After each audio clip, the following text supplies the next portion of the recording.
September 12, 1944. The transport truck rumbled through the pine forests of southern Mississippi, carrying its cargo of bewildered prisoners toward Camp Shelby. Inside, 23 German women sat in tense silence, their gray auxiliary uniforms stained with weeks of travel across the Atlantic. They had been captured in France as the Wehrmacht retreated, plucked from field hospitals and communication stations, and loaded onto ships bound for America. Now, as the truck slowed to a stop before a sprawling compound of wooden barracks, they faced an enemy they had been taught to fear above all others. Greta Hoffman pressed her face against the small window, trying to glimpse what awaited them. At 24 years old, she had served as a nurse in 3 different field hospitals, witnessing horrors that had aged her beyond her years. Her hands, once steady while treating wounded soldiers, now trembled as guards ordered them to disembark. She had expected brutality, perhaps starvation, certainly the kind of treatment that Nazi propaganda had promised American captors would deliver. What she did not expect was the smell that hit her as she stepped down from the truck. Food.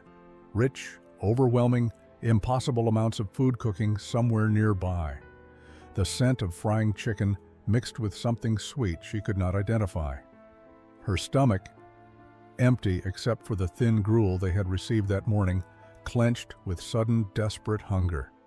Beside her, Anneliese Weber, a slight blonde who had operated radio equipment for the Luftwaffe, swayed on her feet. The younger woman had barely eaten in 3 days, seasickness having claimed what little appetite she possessed during the Atlantic crossing. Captain Dorothy Mitchell stood waiting for them, clipboard in hand, her uniform crisp despite the oppressive Mississippi heat. She was one of the few female officers assigned to oversee prisoner facilities, and her expression betrayed nothing as she watched the German women form an unsteady line. Behind her, guards stood with rifles, but their postures seemed almost relaxed. Nothing like the rigid brutality Greta had witnessed from SS officers back home. The processing took 2 hours, names recorded, photographs taken, possessions cataloged and stored. Greta clutched her small leather medical journal, the only personal item she had managed to keep through capture and transport. It contained notes on treatments, sketches of wounds, and pressed flowers from her childhood home in Bavaria. When the American corporal handling intake saw it, he simply nodded and let her keep it. An act of unexpected mercy that confused her more than cruelty would have. Finally, they were led to a dining hall. The 23 women shuffled inside, exhaustion weighing on every step. Long tables stretched before them, and the smell that had tormented Greta outside now intensified to an almost painful degree. American soldiers and staff were already eating, but they looked up with curiosity rather than hatred as the prisoners entered. Then Sergeant William Hayes emerged from the kitchen carrying trays, and Greta Hoffman saw something that made her question whether exhaustion had driven her mad. On each white plate sat golden waffles stacked high, drowned in dark syrup, and beside them, glistening pieces of fried chicken, crispy and abundant. Greta stared at the plate placed before her, her mind struggling to process what her eyes were seeing. This could not be real. This had to be some kind of American trick, a psychological game designed to break their spirits before the real deprivation began. Beside her, Anneliese whispered in German, her voice tight with confusion and suspicion. Why are they giving us 2 meals at once? Are they mocking us? The question made terrible sense, given everything they had been taught. For years, Nazi propaganda had painted Americans as a nation on the brink of collapse, their people starving, while their Jewish bankers hoarded wealth. Greta remembered the posters plastered across Berlin, showing skeletal American children begging for bread while fat capitalists smoked cigars. She recalled the radio broadcasts describing how American soldiers survived on meager rations, how their factories produced inferior weapons because their workers were too weak from hunger to perform proper labor. Yet here sat evidence that contradicted every single lie. The chicken alone represented more meat than Greta had seen in a month back in Germany, where rations had grown increasingly scarce as the war dragged on. The waffles, golden and fluffy, looked like something from a peacetime bakery, not a military camp feeding enemy prisoners. And the syrup, dark and glistening, spoke of sugar supplies that should not exist in a nation supposedly brought to its knees by war. Margot Schultz, sitting across from Greta, had begun to cry silently. At 27, she was the oldest among them, a former administrative clerk who had processed supply requests for the Wehrmacht. She knew better than most how desperately Germany had struggled to feed its own soldiers, let alone its prisoners. "They are feeding us better than our officers ate," she whispered, her voice breaking. "How is this possible?" Ilse Becker, barely 21 years old with the round face of someone who had left childhood only recently, reached out tentatively to touch the chicken with one finger, as if testing whether it might disappear like a mirage. She had been a communications auxiliary, passing messages between units, and had been captured while trying to destroy her radio equipment during the retreat. Her hands still bore small burns from that desperate act. Now those same hands trembled as they hovered over abundance she had never known, even before the war. Sergeant Hayes moved through the dining hall, placing more plates before other prisoners. He was a large man with kind eyes and graying hair at his temples, and he seemed genuinely concerned by the women's hesitation. "Go on now," he said in English they barely understood. "Eat up before it gets cold. Can't have good chicken and waffles going to waste." But his words only deepened their confusion. Chicken and waffles, together, as one meal. The concept defied everything they knew about food, about rationing, about the careful conservation of resources that had defined their entire adult lives. In Germany, chicken was a luxury reserved for officers or special occasions. Waffles required flour, eggs, butter, sugar, ingredients that had become precious beyond measure. The first bite changed everything. Greta had finally surrendered to her hunger, cutting a small piece of waffle and bringing it to her lips. The sweetness exploded across her tongue, syrup and butter, combining in a richness she had forgotten existed. Her eyes closed involuntarily, and for a moment she was transported back to her grandmother's kitchen in Bavaria before the war, before rationing, before everything had turned gray and hard. When she opened her eyes, she found Sergeant Hayes watching her with a gentle smile. He said something in English she did not understand, but his tone was unmistakable. He was pleased that she was eating, genuinely happy that this food brought her comfort. It was such a small thing, that smile, but it cracked something inside her that propaganda had built brick by brick. Over the following days, a routine established itself. The German women were assigned to various work details around the camp, and several, including Greta, were placed in kitchen duty.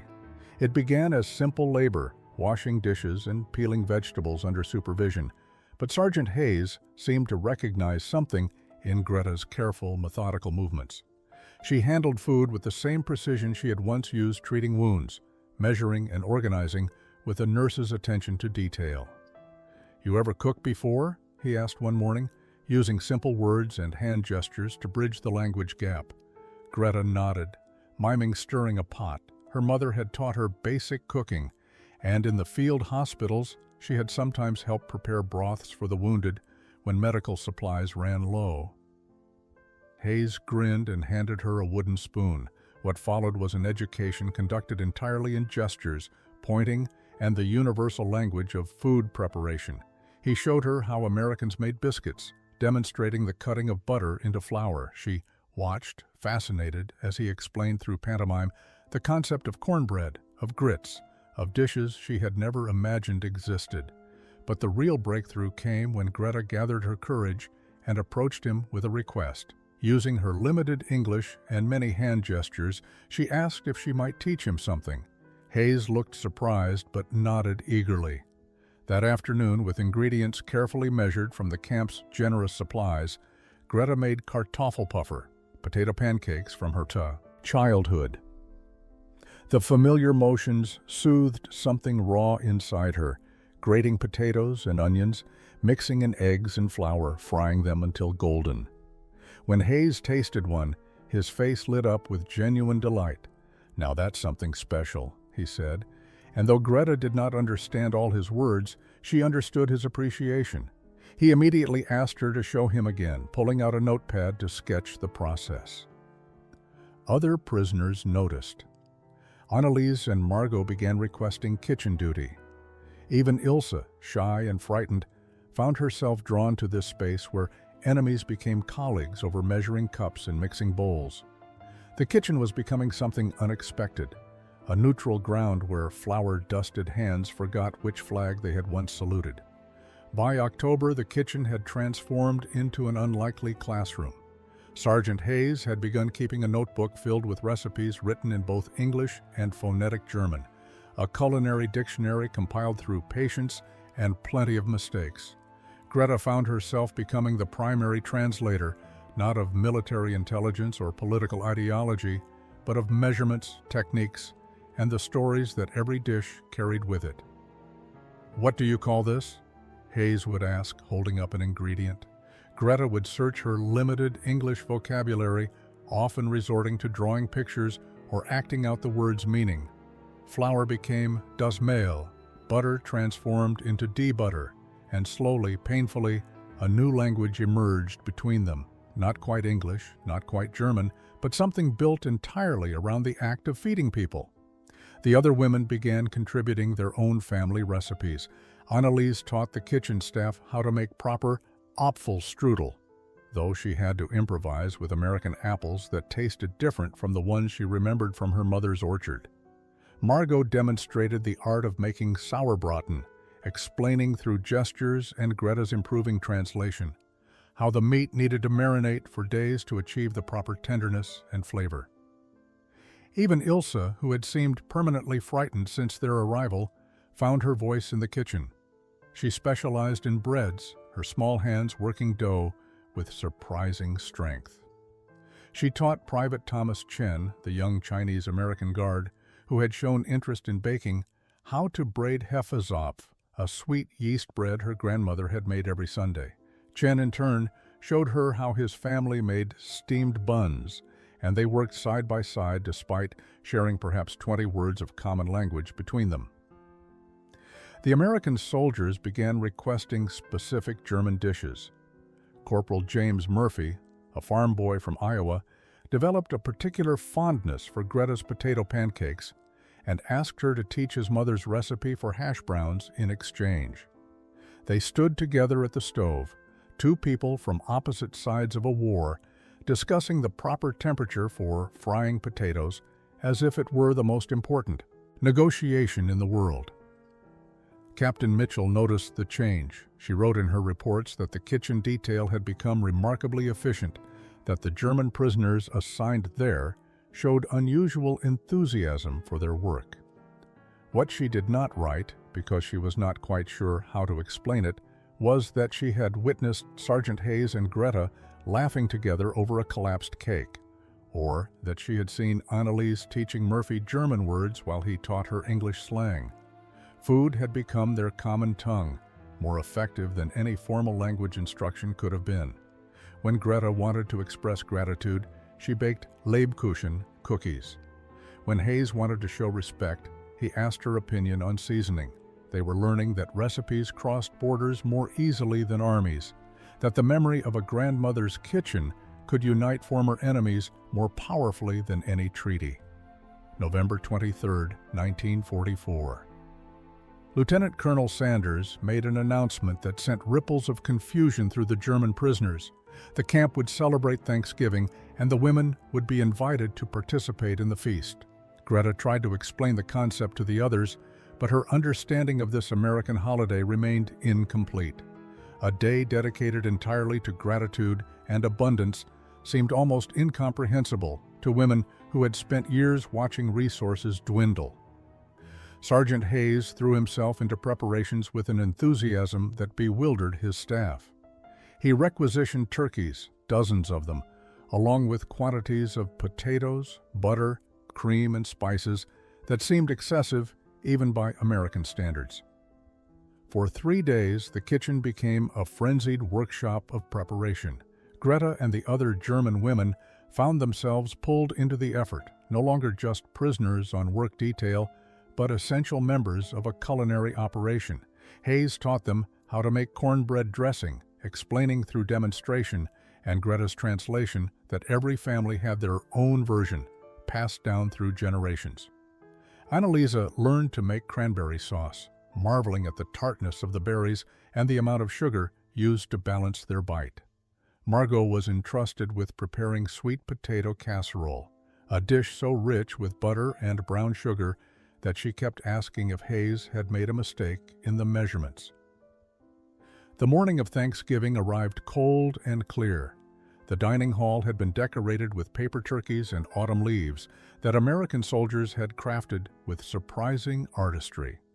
Long tables were arranged in rows, and for the first time since their arrival, the German women would sit alongside their captors rather than in a separate section. When the food emerged from the kitchen, Greta felt her breath catch. She had helped prepare it, had seen the raw ingredients, had watched it cook, but seeing it presented as a unified feast overwhelmed her. Turkey glistened with butter and herbs. Mountains of mashed potatoes sat in serving bowls, green beans, rolls, 3 kinds of pie, dishes she had helped create but could not fully believe existed in such abundance. Captain Mitchell stood to speak. "Today we give thanks," she said, and Greta translated quietly for those nearby. "We give thanks for peace that will come. We give thanks for the chance to show that even in war, we can remember our humanity." The meal began, and something extraordinary happened. Conversation started hesitantly, then grew more animated. American soldiers asked about German dishes. German women requested recipes. Murphy showed Ilse photographs of his family's farm. Chen shared stories about his parents' restaurant in San Francisco. The food became a bridge, each dish a conversation starter, each shared plate an act of trust. Greta watched Annalisa smile, truly smile, for the first time since their capture. She saw Margot laugh at something Hayes had said. She felt tears running down her own cheeks, not from sorrow, but from the terrible, beautiful realization that everything they had been told was a lie. December brought cold rain to Mississippi, and the arrival of mail privileges for the prisoners. The Red Cross had established protocols for correspondence, and the German women were informed they could write letters home, subject to censorship. Greta sat in the barracks with paper and pencil, struggling with what words to use, what truths to share. How could she explain to her mother in Bavaria that the enemies they had been taught to hate fed her better than the Reich ever had? How could she describe Sergeant Hayes without sounding like she had been corrupted by American propaganda?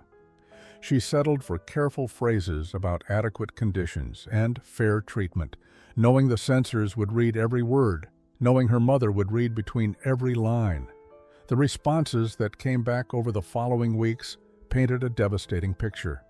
Greta's mother wrote in cramped handwriting about ration cards that bought almost nothing, about neighbors disappearing in the night, about the constant fear of Allied bombing raids. She did not ask about Greta's treatment because, Greta suspected, she could not bear to know if her daughter was suffering.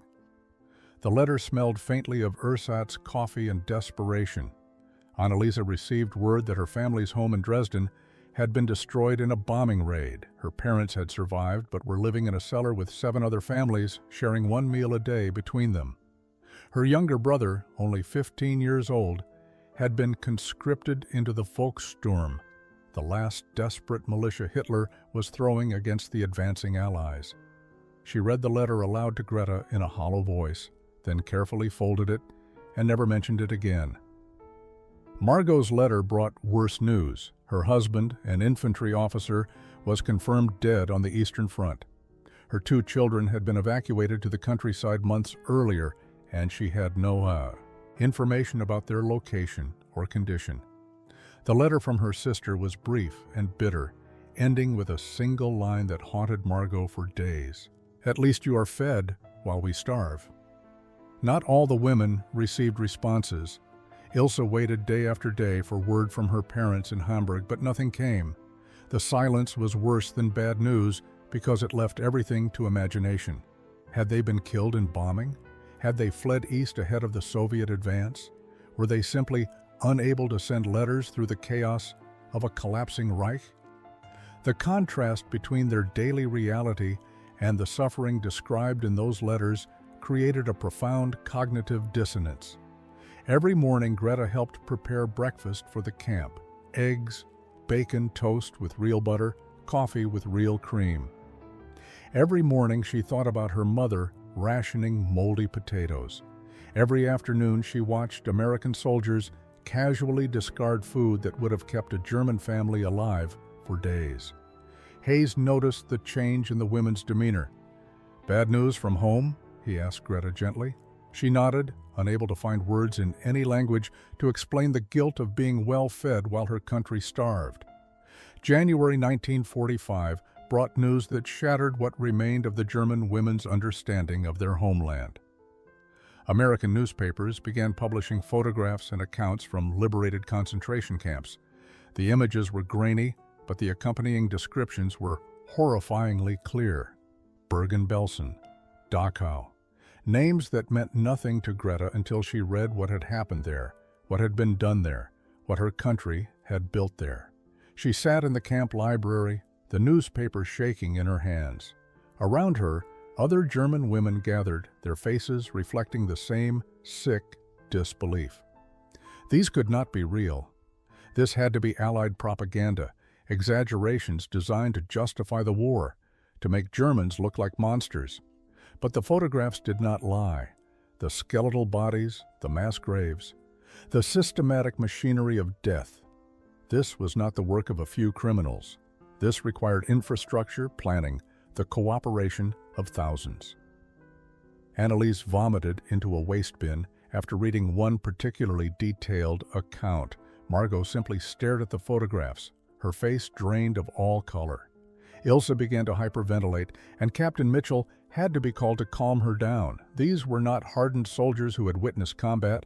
They were young women who had filed papers, operated radios, treated wounded soldiers. They had believed they were serving their country's defense. Now they confronted the possibility that they had been accessories to something unspeakable. Greta fled to the kitchen, the only place that had ever felt safe since her capture. She stood at the prep counter, her hands gripping the edge until her knuckles turned white. The morning's breakfast service was finished, but the lunch preparations had not yet begun. She was alone with her thoughts, and they were unbearable. Sergeant Hayes found her there 20 minutes later. He did not ask what was wrong because he had seen the newspapers, had watched the German prisoners reading them, had witnessed their devastation. Instead, he did something that made no logical sense. He began making chocolate cake. He moved around the kitchen with practiced efficiency, measuring flour and cocoa powder, cracking eggs, mixing butter and sugar until it became pale and fluffy. Greta watched through her tears, confused by this mundane domestic act in the midst of her existential crisis. Hayes said nothing, just continued his work, letting the familiar rhythms of baking fill the terrible silence.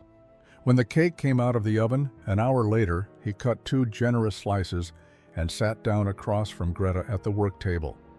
He pushed one plate toward her along with a fork. She stared at it, this absurdly decadent dessert, this monument to American abundance, while her country had built monuments to death. "Sometimes," Hayes said quietly, "the only thing you can do when the world's gone mad is share something sweet with another human being. Doesn't fix anything, but it reminds you that kindness still exists." May 8th, 1945. Victory in Europe Day. The announcement crackled over the camp's radio system at dawn, and within minutes, American soldiers were celebrating in the compound. Church bells rang from nearby towns, car horns honked in the distance, and the sound of jubilation filled the Mississippi air. For the Americans, this was the moment they had fought for, the vindication of years of sacrifice and struggle. For the German women prisoners, the day brought only dread. Greta stood at the kitchen window watching the celebrations, her stomach churning with an emotion she could not name. The war was over. Germany had lost. She should feel relief that the killing had stopped, but instead she felt only terror about what came next. Victory meant repatriation, and repatriation meant returning to the ruins of a country she no longer recognized or understood. Captain Mitchell called an assembly for all German prisoners that afternoon. The 23 women gathered in the main hall, their faces reflecting 8 months of transformation. They no longer wore the defiant expressions they had carried upon arrival. They no longer stood with the rigid military bearing that had defined their first weeks. They looked like what they had become, displaced people caught between two worlds, belonging fully to neither. Mitchell's announcement was straightforward and official. The War Department has issued orders for the repatriation of all prisoners of war. Transportation will be arranged within the next 4 weeks. You will be processed through displaced persons camps in Europe before being released to return to your homes or to locate surviving family members. The word homes landed like a stone in still water. What homes? Annaliese's family lived in a bombed-out cellar. Margot's children were missing somewhere in the chaos of a defeated Reich. Ilse had received no word from Hamburg in 5 months. And beyond the personal devastation, there was the larger horror they had learned about their country's crimes. How did you return to a nation that had built factories of death? How did you rebuild a life in a place that had revealed itself to be capable of such systematic evil? That evening, the kitchen staff organized what they called a victory dinner, though the atmosphere felt more like a wake. Hayes had prepared a feast, trying to inject celebration into a moment that felt heavy with endings. Turkey, mashed potatoes, fresh rolls, all the dishes that had become familiar over the months. But Greta could barely taste anything. Each bite felt like goodbye. Murphy sat down next to Ilse, who had been crying quietly throughout the meal. He did not speak, just placed a hand on her shoulder in silent comfort. Chen brought Annalise a cup of tea made the way she preferred it, strong with just a touch of honey. These small gestures of kindness from men who had been their enemies made everything worse because they highlighted what the women were about to lose. May 22nd, 1945. 2 weeks remained before the scheduled repatriation. The camp had taken on a strange twilight quality, suspended between war and whatever came after. The German women went through their daily routines mechanically, helping in the kitchen, attending English classes that suddenly seemed pointless, writing letters to families they might never find. Greta had been awake most of the night, her mind circling the same impossible question. What did home mean when home no longer existed? Not just physically destroyed, though the letters from Germany described cities reduced to rubble, but destroyed in a deeper sense. The country she had believed in, had served, had been willing to die for, that country was revealed as a lie, built on foundations of unspeakable cruelty. She rose before dawn and made her way to the kitchen, seeking comfort in the familiar space. Hayes was already there, starting the breakfast preparations. He looked up as she entered and simply nodded toward the coffee pot, an invitation that had become their morning ritual. They worked in companionable silence for a while, Greta mixing biscuit dough while Hayes prepared the griddle for pancakes. "Sergeant Hayes," she said finally, her English now fluent enough to express complex thoughts. "May I ask you something difficult?" He set down his spatula and gave her his full attention. "What happens to prisoners who do not wish to return home?" The question hung in the air between them. Hayes was quiet for a long moment, his weathered face thoughtful. "That's complicated, Greta, real complicated, but I suppose the honest answer is, I don't know. Never had anyone ask before." By breakfast time, Greta had made her decision. She needed to speak with the others, needed to know if any of them felt the same impossible pull she did. The desire to stay in captivity rather than accept freedom in a homeland that had become foreign. That evening, she gathered the women in their barracks. All 23 sat in a circle, and for the first time in months, they spoke only in German, needing the comfort of their native language for this most difficult conversation. Greta laid out her thoughts carefully. They had learned things about their country that they could never unlearn. They had experienced kindness from enemies that had transformed their understanding of what was possible between human beings. They had found purpose and dignity in this American camp that they feared losing if they returned. "I want to ask if we might stay," Greta said simply. "Not all of us, perhaps, but some. Those who have nothing and no one to return to, those who cannot bear to go back to a Germany built on graves." The discussion lasted 3 hours. Some women argued passionately that their duty lay in returning to help rebuild, no matter how painful. Others wept at the thought of staying, feeling it would be a betrayal of everyone who had suffered. But when Greta finally asked who might join her in this unprecedented request, 12 hands slowly rose in the dim barracks light. 20 years later, autumn 1965. Greta Hoffman Hayes stood in the kitchen of her restaurant in Jackson, Mississippi, watching her daughter roll out dough for apfelstrudel. The girl had her father's kind eyes and her mother's precise hands, and she moved through the familiar motions with the unconscious grace of someone who had grown up surrounded by the languages of food and love. The restaurant, named simply The Bridge, had become something of a local institution. It served both American and German cuisine, often on the same plate, continuing the tradition that had begun in a prison camp kitchen 2 decades earlier. Regular customers knew the story, how the owner had once been a German prisoner of war who had fallen in love with both her captor and the country that had shown her unexpected mercy. Greta had married William Hayes in 1947 after 2 years of navigating the complicated bureaucracy of transforming an enemy prisoner into an American citizen. Captain Mitchell had advocated tirelessly on behalf of the 12 women who had chosen to stay, arguing that their transformation represented the best of American values. 8 had eventually received immigration status. 4 had ultimately decided to return to Germany after all, unable to fully separate themselves from their homeland despite everything. Anneliese Weber had settled in Atlanta, where she worked as a translator for the State Department. She had never married, dedicating herself instead to helping displaced persons navigate the complex process of building new lives in America. She visited Greta twice a year, and they still spoke in a mixture of German and English, their conversation seasoned with the vocabulary of recipes and memories. Margot had been among those who returned to Germany. Her last letter, arriving just months ago, described finally locating her children after a 2-year search. They were alive, living with relatives in Bremen, but they barely remembered her. She was rebuilding those relationships slowly, painfully, teaching them to cook the dishes she had learned in Mississippi as a way of sharing where she had been, what she had learned about forgiveness. Ilsa had stayed and married Private Chen. They ran a bakery in San Francisco that specialized in an impossible fusion of German, Chinese, and American traditions.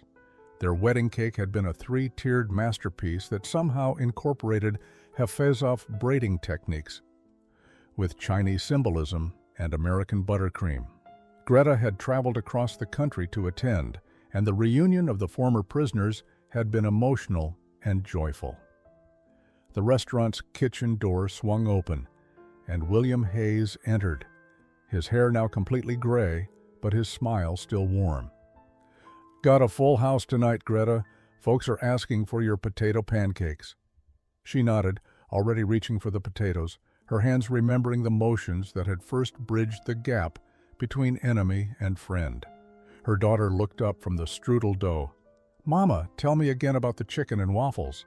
Greta smiled, remembering that September morning when she had first encountered the impossible combination, when food had first suggested that everything she believed might be wrong.